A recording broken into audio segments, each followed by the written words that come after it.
저는 2015년 7월 넷째 주부터 로마서 강해를 시작했습니다.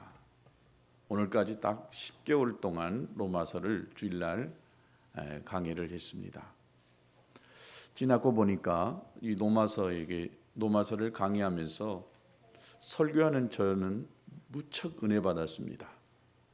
하나님의 말씀, 이 복음의 위대함이 얼마나 크고 놀라운가라고 하는 것들을 다시 한번 새롭게 확인했고, 또 우리 그리스도인들이 어떻게 살아가야 될 것인가에 대해서 다시 한번 배울 수 있는 너무나 좋은 시간들이었습니다. 만약 여러분들 중에서 이 로마서를 강의하는 이 10개월 동안 여러분의 삶 속에서 어떤 변화를 경험하지 못했다라고 한다면 저는 이렇게 권면을 해보고 싶습니다. 이 로마서 이 성경을 펴놓고 유튜브에 올라와 있는 로마서 1장부터 시작해가지고 거의 한 40강 정도 되는 이 주일날 설교를 여러분 집중해서 연속극 시리즈를 보듯이 한번 쭉 들어보시기 바랍니다. 엄청난 은혜가 있을 줄로 압니다. 저는 제가 설교하는 제 설교에 얼마나 은혜를 많이 받은지 모릅니다. 주일날 오후 되면 저는 집에 앉아서 쉬면서 제일 먼저 하는 일이 저의 설교를 다시 듣는 겁니다. 좀 우스운 이야기지만 하여튼 제가 은혜를 많이 받고 두 번째로 은혜를 많이 받는 분이 있는데 그분은 누굴까요? 사모님입니다. 제가 이 설교를 참 은혜스럽게 잘했다고 하니까 저희 친한 목사님이 로마서 설교하는 그 설교 이 파일을 다 본인한테 주라고 그러시더라고요. 상당히 고민을 많이 했어요. 정말 이 설교 한 편 만든다는 것이요 결코 쉽지 않은 작업입니다. 나중에 제가 은퇴할 쯤 되면은 제가 한 설교들을 다 책으로 한번 내고 싶은 이런 마음도 있어요. 그래서 이 로마서 설교를 이 통째로 주라고 하시더라고요. 그러면 그분도 자기 교회에서 이렇게 설교를 한번 해보고 싶다고. 그래서 한 일주일 동안 고민하다가 제가 사랑하는 분이니까 드렸습니다. 그래서 한테 이 설교를 가지고 은혜를 그 교회 안에 잘 끼치십시오 라고 하는 마음으로 이렇게 설교를 들었습니다. 여러분이 교회 유튜브 설교를 듣다 보면 바로 이 똑같은 본문을 가지고 설교한 다른 목사님들의 설교가 쫙 이렇게 많이 올라옵니다. 그래서 다른 목사님들이 설교한 이 설교도 카피를 제가 잘 못하겠더라고요. 하여튼 이 로마서를 강의하면서 제 자신이 너무나 큰 은혜를 많이 받았습니다. 기회가 된다면 언젠간 다시 한번 이 로마서를 쭉 다시 한번 강의를 해보고 싶은 이 마음이 듭니다.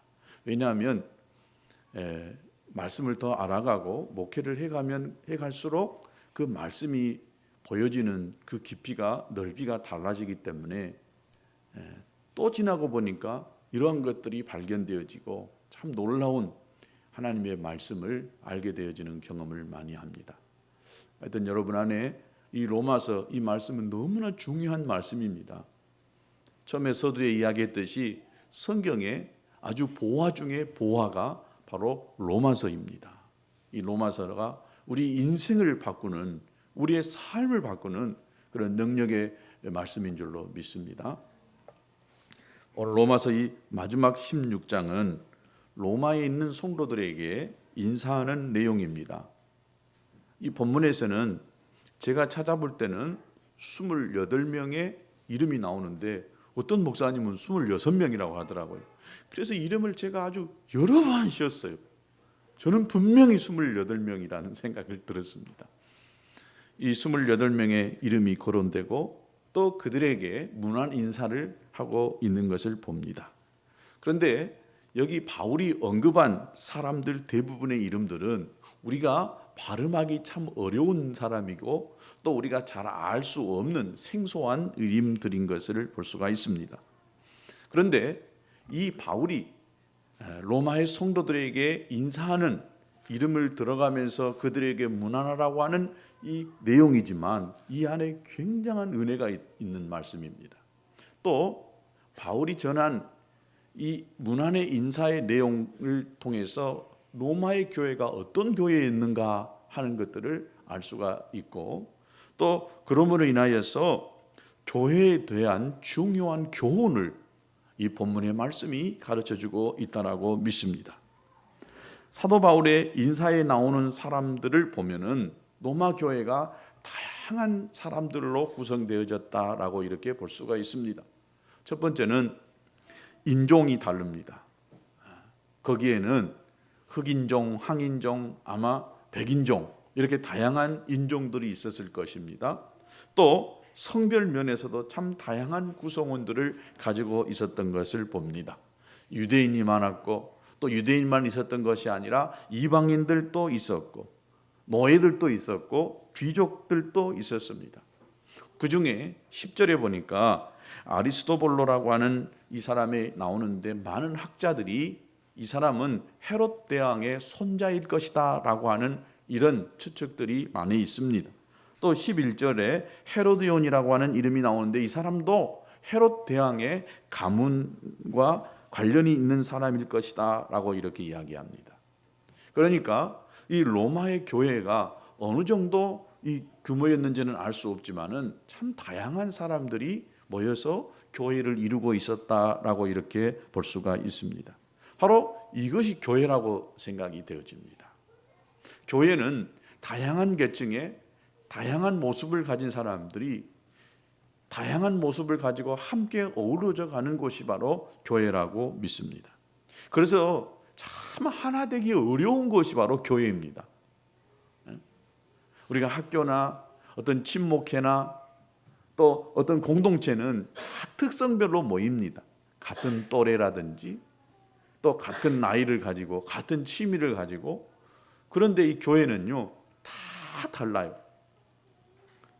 연령층이 다르고 또 취미가 다르고 자라온 배경이 다르고, 그러다 보니까 교회 안에서 하나가 되어진다는 것은 결코 만만치 않는 일입니다. 그러나 이 교회가 하나 될 수 있는 길은 뭐냐? 바로 예수 안에서 하나 되는 것밖에 없습니다. 그 교회가 예수님이 딱 중심이 되어져 있으면 그 교회는 하나가 쉽게 됩니다. 그런데 교회가 각자 자기 나름대로의 이 특색을 가지고 그 자기의 모습을 자꾸 드러내기 시작하면 그 교회는 하나가 될 수 없습니다. 금방 분열되고 만 것입니다.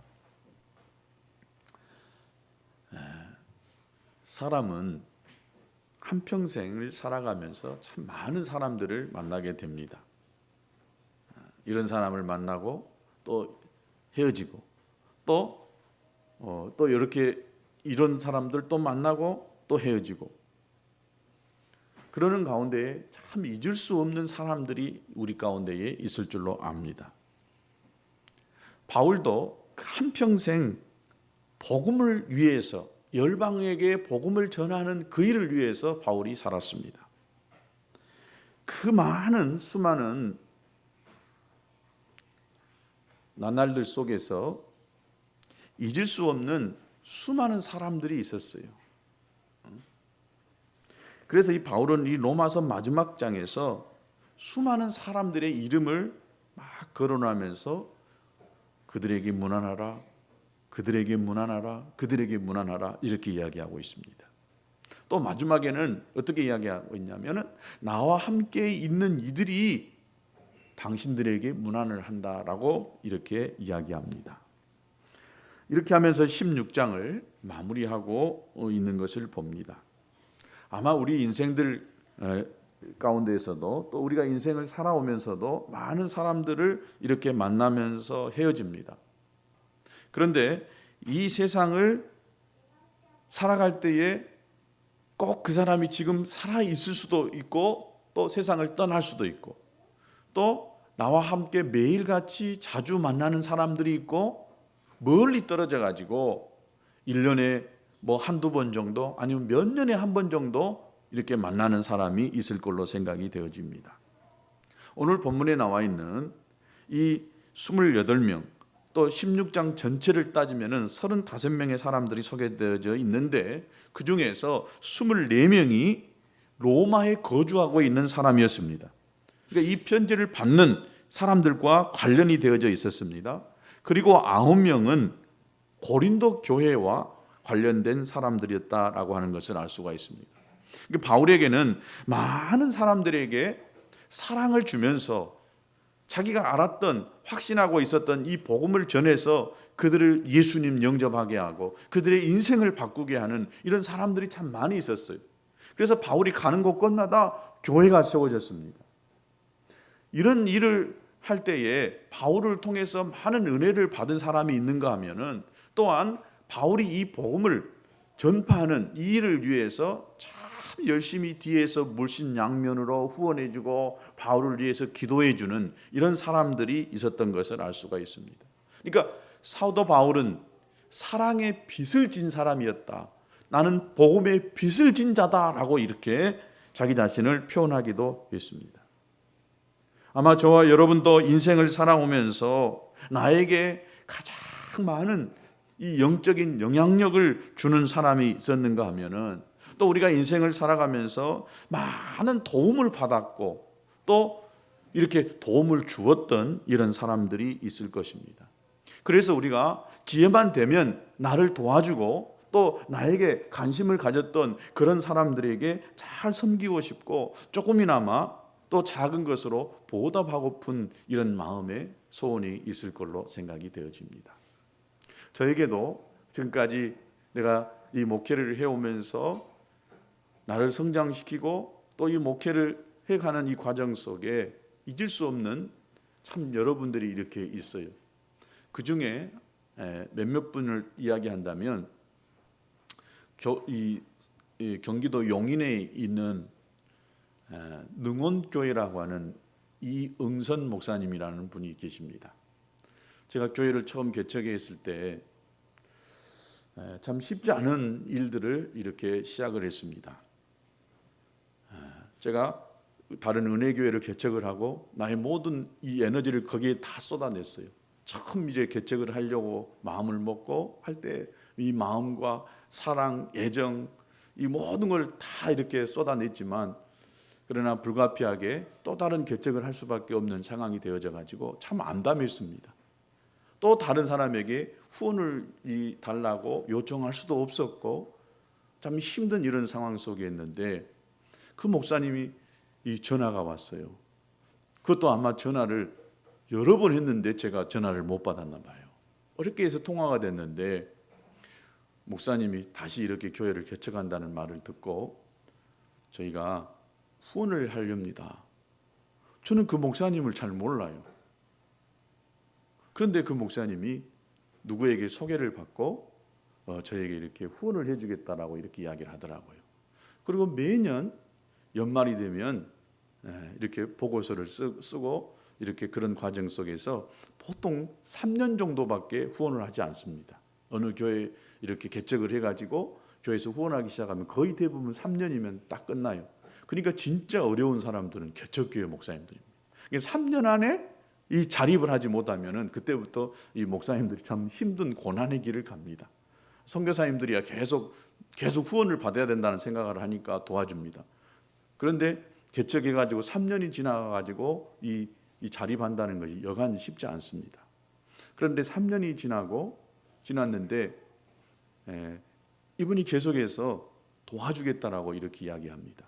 그리고 아마 제 기억으로는 1년인가 2년을 더 그 교회로부터 후원을 받았습니다. 너무 감사해서 제가 제 아이들하고 같이 그 교회를 한번 찾아간 적이 있습니다. 그랬더니 그 목사님이 주일날 오후에 헌신 예배에 저를 초청을 하시더라고요. 근데 아무리 생각해도 목포에서 예배 마치고 그 경기도 용인까지 가서 이 예배하기가 너무 힘들어요. 그래서 목사님한테 사정 이야기해서 저는 이렇게 해서 도저히 안 될 것 같습니다. 그리고 총회 몇 번 만나서 이렇게 인사한 것이 전부였습니다. 제 마음속에 참 그분을 잊을 수가 없어요. 그리고 5년이 지날 때에 거의 제가 아까 그랬죠. 3년 지나면 다 이 후원이 끊어진다고. 근데 4년인가 5년 정도를 제가 후원을 받고 그분에게 전화를 했습니다. 목사님, 이제 더 이상 우리 교회는 후원을 안 했어도 됩니다. 넉넉해서 그런 것이 아니라 후원을 안 받고 이 자립을 하고 싶은 마음이 있었어요. 그랬더니 그 목사님이 그동안 목회를 몇십 년 하고 많은 교회를 이렇게 후원하고 선교사들도 후원했지만 선교 그만 보내라고 한 목사님은 당신이 처음이요. 한 번도 그만 보내십시오 라고 이렇게 이야기하는 분이 없었어. 그때부터 우리가 받은 것이 아니라 줘야 되겠다. 넉넉해서 그런 것이 아니라 항상 받고만 사니까 이게 안 되겠다. 주는 사람이 돼야 되겠다. 그렇게 해서 그 다음부터 선교를 늘 하는 그런 교회로 바뀌게 된 것 같습니다. 저는 그래서 잊을 수가 없어요. 제가 그 목사님께 아마 그분이 거의 은퇴할 나이가 되셨어요. 목사님, 제가 우리 교회가 예배당이 건축되고 나면은 목사님을 꼭 한번 모실랍니다. 그런데 아직도 내가 그 약속을 못 지켰어요.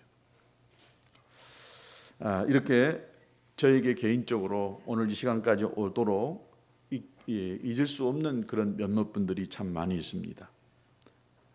그런가 하면은 어떤 사람은 참 기억하면 씁쓸한 사람들이 있어요. 그 사람 생각하면은 그냥 잘 아물었던 상처가 다시 샥 일어나는 이런 사람들도 있습니다.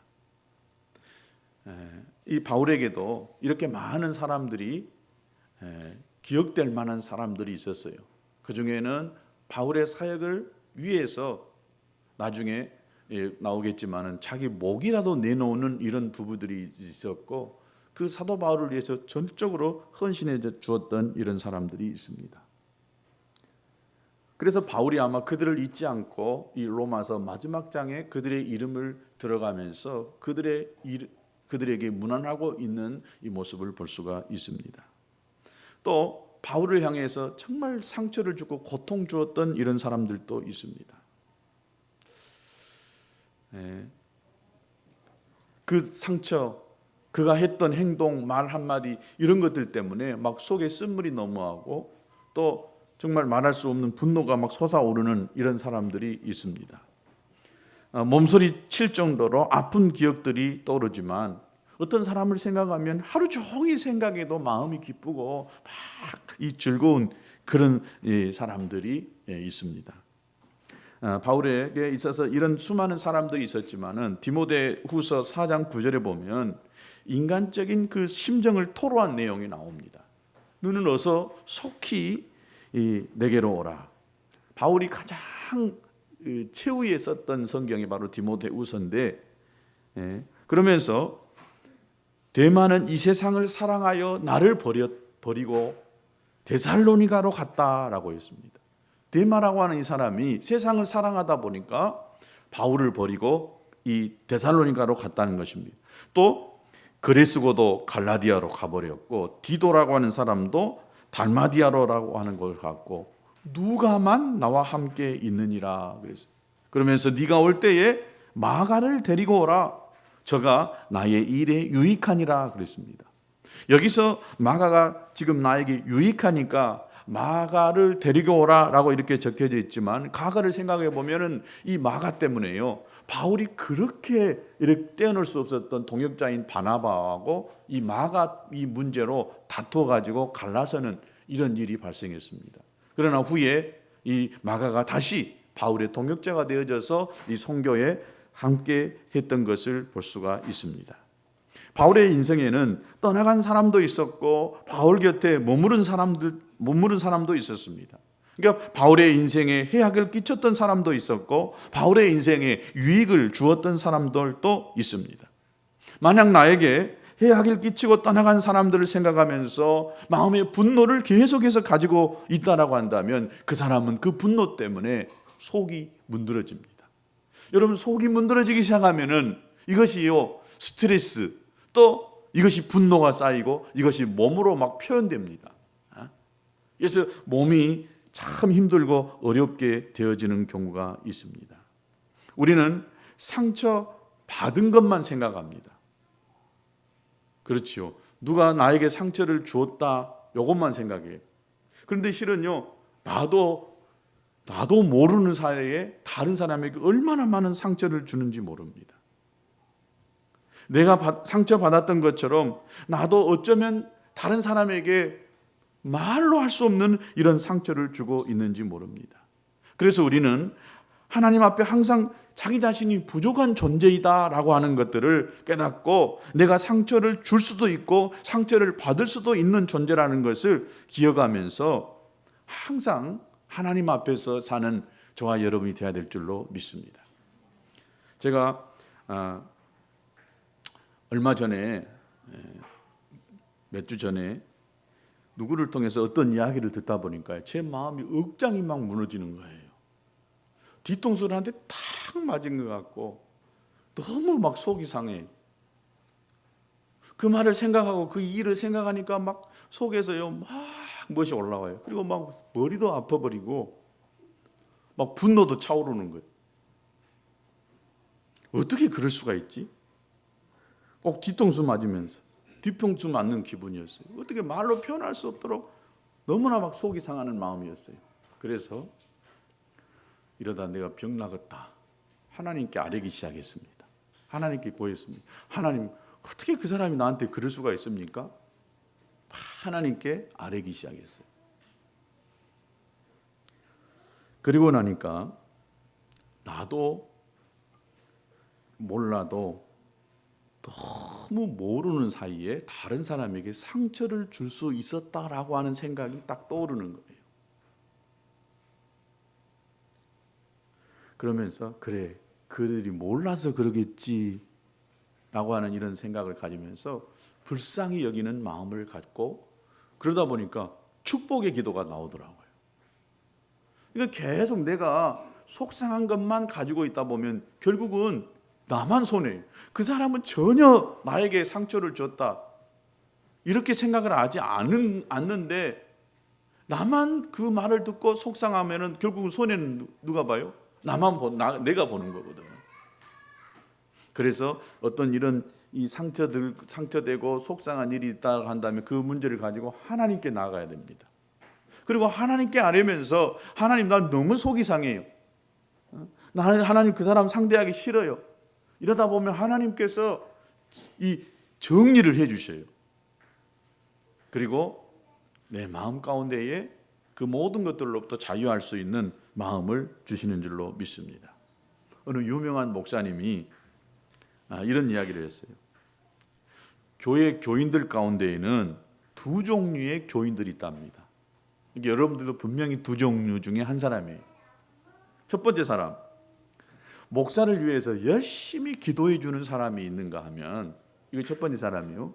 또 목사가 그 사람을 위해서 열심히 기도해야만 되는 사람이 있다는 거예요. 여러분 어떤 사람이십니까? 내가 열심히 기도해야 되는 이런 사람이 안 될 수 있게 되기를 축복합니다. 오로지 축복을 빌어주고 잘 되기를 위해서 기도해 주는 그런 기도는 할지언정 속상한 것 때문에 저들이 믿음에서 떠나고 세상으로 나가는 그 모습 때문에 하나님 앞에 여러분의 이름을 들어가면서 기도하는 그런 이름이 안 될 수 있게 되기를 진심으로 축복합니다. 우리는 서로 기도를 하면서 또 위로하고 서로 돌봐주는 이런 관계가 되어야 될 줄로 믿습니다. 우리가 이 부모와 자식 간에도 마찬가지입니다. 부모는 자식을 위해서 막 기도하잖아요. 무엇을 위해서? 자식이 잘 되도록. 자식이 믿음 안에서 서고 자식이 잘 되도록 막 위해서 기도합니다. 또 자식은 부모를 위해서 기도합니다. 그러니까 부모도 자식이 N수가 안 돼야 되고 자식도 이 부모가요 짐이 안 돼야 됩니다. 그러니까 부모 자식은 사랑을 주고받는 이런 관계이지만 무엇보다도 기도로 서로 돌봐주고 세워주는 이런 관계가 돼야 되는 줄로 믿습니다. 자식만 생각하면 한숨이 퍽퍽 나와요. 아이고 어찌할꼬. 우리 부모만 생각하면 그냥 속이 상하고 앞이 캄캄한 이런 부모 자식 간의 관계가 되어져서는 안 된다라고 믿습니다. 여러분 우리가 함께 일할 수 있고 또 하나님과 함께 주님의 교회를 섬길 수 있다는 것은 너무나 귀하고 복된 일이라고 믿습니다. 그런데 내가 어떤 일을 하는 데 있어서 내가 다른 사람의 도움이 될 수도 있고 다른 사람의 도움을 받을 수도 있다는 것입니다. 그런데 내가 다른 사람의 도움만 받으려고 하고 다른 사람에게 도움을 주지 않는 사람이 되어져서는 안 된다는 거예요. 그저 받으려고. 이 받으려고 하는 습관이 된 사람은요, 받으려고만 하고 살아요. 근데 어떻게든 주려고 하는 사람은요, 주면서 살려고 그럽니다. 여러분 어떤 사람이 되시겠습니까? 받으면 좋지요. 그러나 주는 것은 더 좋습니다. 여러분 모두는 주는 사람이 될 수 있게 되기를 축복합니다. 누가 봐도 우리 교회는요, 불쌍히 여김 받아야 될 교회라고 다들 이야기합니다. 그러나 우리 교회는 주는 교회인 것이 얼마나 감사한지 몰라요. 우리도 힘이 들어서 힘이 겹도록 예배당을 건축하고 또 우리 자체 예산을 많이 들었을 수도 있습니다. 그러나 이것보다도 우리가 주면서 사는 것, 우리가 좀 불편하고 조금 안 되더라도 주면서 사는 것, 이것이 복된 일인 줄로 믿습니다. 바울은 수많은 사람들의 이름을 거론하면서 무난하라, 무난하라, 무난하라 이렇게 말했습니다. 우리가 만났던 많은 사람들이 나를 기억하면서 참 그 사람 잘 있는지 궁금하다, 그 사람 소식이 참 궁금하다, 이런 사람이 돼야 되지 않겠습니까? 그 사람 어디서 뭐 하고 있는지 전혀 관심이 없고 그 사람이 잘 사는지 잘 있는지 건강한지 이것이 궁금한 사람이 돼야 될 줄로 믿습니다. 그런데 바울이 여기서 이야기한 사람들 중에 몇몇 사람이 아주 특별하게 소개되고 있는 것을 봅니다. 그 첫 번째가 바로 1절에 나와 있는 베베라고 하는 여자입니다. 베베. 1절에 같이 볼까요? 내가 갱그리아 교회의 일꾼으로 있는 우리 자매 베베를 너희에게 추천하노니 그랬습니다. 여기 일꾼이라는 말은 원어에 보면 집사입니다. 집사. 그러니까 이 여자 집사, 여집사 이 베베가 바울에게 있어서 로마 교회에다가 추천하고 싶은 사람 중에 가장 아주 첫 번째 되는 사람이었다라고 하는 것을 볼 때에 이 베베라고 하는 사람의 이 섬김과 헌신을 알 수 있을 것 같아요. 이 갱그리아라고 하는 도시는 고린도 도시와 아주 10km 정도밖에 안 되는 아주 가까운 작은 항구였습니다. 그런데 여기 갱그리아는 고린도와 함께 교통의 요지였습니다. 그래서 많은 사람들이 거기를 이렇게 통해서 그리스도로 로마로 가는 이런 곳이 갱그리아였습니다. 갱그리아 교회는 바울과 실라가 3차 전도 여행 도중에 고린도에 머물면서 아주 가까운 도시이기 때문에 거기다가 교회를 세운 것이었습니다. 그리고 지금 그 교회를 섬기고 있는 아마 그 교회의 리더가 여집사 베베였던 것 같습니다. 그래서 바울은 이 로마서를 지금 마지막 16장에 마무리하면서 자기 자신이 간절히 로마에 가기를 원했지만 로마에 갈 형편이 안 되었습니다. 그래서 누군가가 로마에 있는 성도들에게 편지를 보내야 되는데 그때 마침 베베라고 하는 이 여집사가 로마에 가게 되었습니다. 그래서 로마 교회에다가 바울이 이 베베라고 하는 여집사를 추천하고 있는 것을 봅니다. 그러면서 뭐라고 표현했는지 보세요. 2절에 보니까 너희는 주 안에서 성도들의 합당한 예절로 그를 영접하라. 그 당시에 여성의 이 지위가 그렇게 사람들로부터 인정받을 수 있는 이런 상황이 아니었기 때문에 바울이 합당한 예절로 그를 영접해라. 그러면서 무엇이든지 그에게 소용되는 바를 도와주어라. 그에게 필요한 모든 것들을 다 도와주어라. 그러면서 이는 그가 여러 사람과 나의 보호자가 되어졌다라고 이렇게 바울이 로마 교회에게 이야기합니다. 여자가 얼마나 이 바울에게 있어서 힘이 됐겠어요. 보디가드 역할을 해가지고 바울이 가는 곳곳마다 이렇게 적으로부터 막을 수가 있었겠습니까? 그런 측면이라기보다도 여기 보호자가 되어졌다라고 하는 것은 위험에 처했을 때에 도와주었던 이런 상황인데 아마 조력자로 헬퍼 역할을, 스폰서 역할을 했지 않았을까 생각이 되어집니다. 여기서 이 바울이 지금 갱그리아 교회 여집사 베베를 청구하는데, 사실 우리가 어떤 사람을 다른 사람에게 추천한다는 것은 결코 쉬운 일이 아닙니다. 그런데 우리 한국 사람들의 특징은요, 너무 추천을 잘해요. 그래서 어느 대학 교수는 아예 추천서를 샘플을 딱 만들어 놓고 추천서 써주라고 하면은 그걸 딱 주면서 네 써와라. 그럼 나는 거기다가 사인만 하련다. 이렇게 합니다. 이 초대교회 이 당시에도 사실 추천서의 문제가 굉장히 사회적으로 문제가 됐던 경우가 있습니다. 그래서 고린도후서 3장 1절에 보니까 이렇게 표현되어 있습니다. 우리가 다시 자천하기를 시작하겠느냐? 우리가 어찌 어떤 사람에게 추천서를 너희에게 붙이거나 혹 너희에게 맡거나 할 필요가 있느냐? 그 당시에 사도들의 추천서 한 장을 딱 들고 다니면서 돌아다니면서 아주 못된 짓거리를 한 사람이 있어요. 베드로가 나를 추천했다. 바울이 나를 추천했다. 그러면서 그 자기 자신을 드러내면서 가는 곳곳마다 사람들이 바울이 추천해줬다 하니까 깍듯이 대해줄 거 아닙니까? 그러니까 그것을 잘못 사용했던 이런 폐단이 있었습니다. 그런데 바울은 지금 자기가 가장 잘 알고 있는 이 베베를 또 잘 아는 로마 교회 성도들에게 편지를 하면서 추천을 하고 있는 것을 봅니다. 여러분, 이렇게 바울이 베베를 추천하듯이 여러분이 제가 추천할 만한 사람이 될 수 있게 되기를 축복합니다. 야, 우리 교회 그 집사 하면은 누가 봐도 어디를 내놔도 흠이 없고 다 인정받을 만한 그런 사람. 저는 여러분 모두가 다 그런 사람이 될 수 있게 되기를 축복합니다.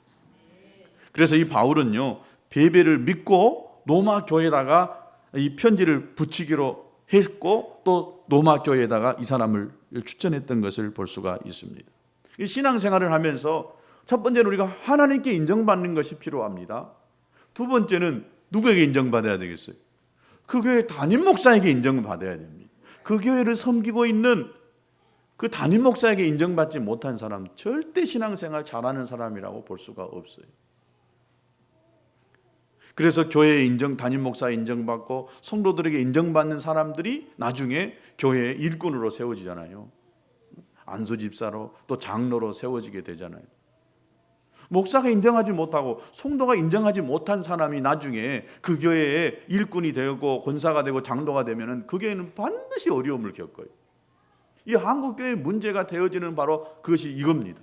신앙의 연륜만 오래 지난 사람, 또 교회에다가 헌금만 많이 하는 사람, 이런 사람을 일꾼으로 세우다 보니까 교회가 나중에 어려움을 겪고 많은 경우가 많습니다. 정말 신앙적으로 본이 되어지고 누가 봐도 저 사람은 교회의 일꾼이다, 교회에 섬기는 자다, 이런 사람이 세워져야 됩니다. 저는 그런 면에서 참 우리 교회가 앞으로 장로도 더 많이 나와야 되고 권사도 더 많이 나와야 되는데 아쉽습니다. 여러분 모두가 다 하나님 앞에 인정받고 죄종에게 인정받는 이런 사람이 될 수 있게 되기를 축복합니다. 그 다음에 바울이 여러 사람에게 문안을 하는데 그 문안한 사람들 가운데 아주 대표적인 인물이 있는데 브리스가와 아굴라 부부였습니다. 4절에 이렇게 표현돼요. 그들은 내 목숨을 위하여 자기들의 목까지도 내놓았다니. 그래서 이들 부부가 바울을 위해서 자기 목을 내놨다는 거예요. 이 대단한 거 아닙니까? 목을 내놨는데 다른 거 못 내놓겠어요? 이 설교를 준비하면서 저는 우리 교회 성도들 한 사람 한 사람 떠오르면서 누가 나를 위해서 목을 내놓을 수 있는 사람일까 생각을 해봤어요. 나머지는 여러분이 상상하시기 바랍니다.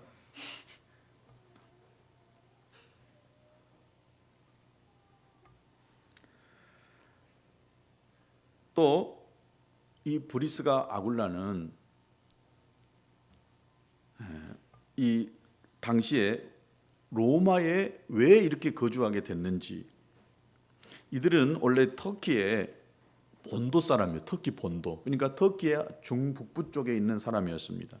근데 여기서 태어났던 사람이 어떤 이유에서 로마로 갔는지 정확하게 알 수는 없습니다. 그러나 로마에 있는 동안 이 글라디오도 황제 때에 로마에 있는 유대인들이 폭동을 일으켰다고 해서 이 황제가 유대인들을 다 추방시켰어요. 로마를 떠나라고 추방령을 내렸어요. 그때 사람들이 거기서 도피해가지고 그리스도의 고린도에 와서 살게 되어졌고, 아마 그때 브리스가 아길라 부부도 그쪽으로 오지 않았을까 생각해 봅니다. 근데 그때 마침 아단에서 전도에 실패를 한 바울이 고린도에 이렇게 갔을 때에 이 부부를 만났어요.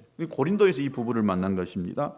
그리고 그들에게 복음을 전했고 그들과 함께 복음을 위해서 한평생 사역자로 동역하는 이런 관계가 됐습니다.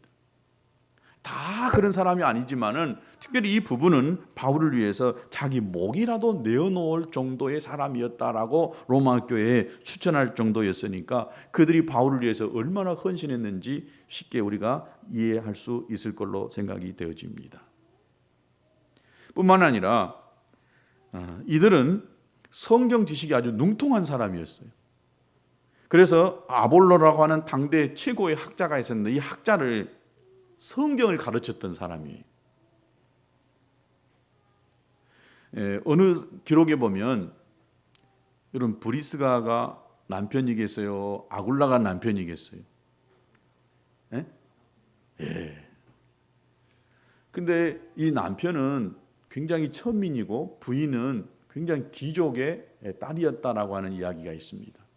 그러니까 이 부인이 남편을 잘 믿음으로 잘 세워서 함께 주님의 일을 위해서 헌신한 이런 사람들이었어요. 그러니까 이 남편도 배우지를 많이 못했지만은 성경을 많이 읽고 공부하다 보니까 성경에 능통한 자가 됐던 거예요. 그래서 당대 최고의 학자였던 아볼로에게 성경을 가르치는 사람이었다라고 하는 것을 알 수가 있습니다. 또한 이 브리스게와 아굴라 이 사람의 특징은 자기 집에다가 교회를 세웠어요. 지금같이 교회하면 이렇게 크게 예배당을 지어놓고 하는 교회가 아니라 다 가정교회였습니다. 가정에서 모여서 거기서 예배하면 그것이 바로 교회였습니다. 근데 이들 부부는 오직 복음 전파, 교회 세우는 일을 위해서 기꺼이 모든 것들을 다 내와 나왔습니다. 그러니까 아마 이들 가정에가 교회가 있었던 것 같습니다. 그래서 바울이 그렇게 이야기합니다. 저의 집에 있는 교회에도 문안하라. 바로 그 집이 교회였습니다. 저는 우리 성도들 가정이 교회가 될 수 있게 되기를 축복합니다. 그건 작은 교회. 여기는 큰 근원교회고 작은 근원교회가 여러분 가정이 되어져서 가정 안에서 예배하고 가정 안에서 성도들과 함께 교제하는 이런 아름다운 모임들이 교회 안에 되어져야 된 줄로 믿습니다. 그러려면 어떻게 되냐? 오픈해야 됩니다. 다른 사람이 집에 오는 것 여러분 결코 쉬운 일이 아니잖아요. 근데 집에다가 자꾸 초청해서 집에서 음식을 나누고 또 말씀을 나누면서 그 가정 안에서 교회를 세워내는 이런 일들을 해야 될 줄로 믿습니다. 오늘 여기 있는 한 분 한 분 다 이름을 들어가면서 이야기하다 보면 끝이 없습니다. 저와 여러분이 누군가에게 기억될 만한 이런 사람이 될 수 있게 되기를 축복합니다. 하나님의 일을 위해서, 복음 전파를 위해서, 이 근원교회가 세워지는 일을 위해서, 주의 종을 위해서 함께 수고했고 헌신했던 이런 사람들로 기억되어지는 저와 여러분 될 수 있게 되기를 진심으로 축복합니다. 우리 같이 기도하겠습니다.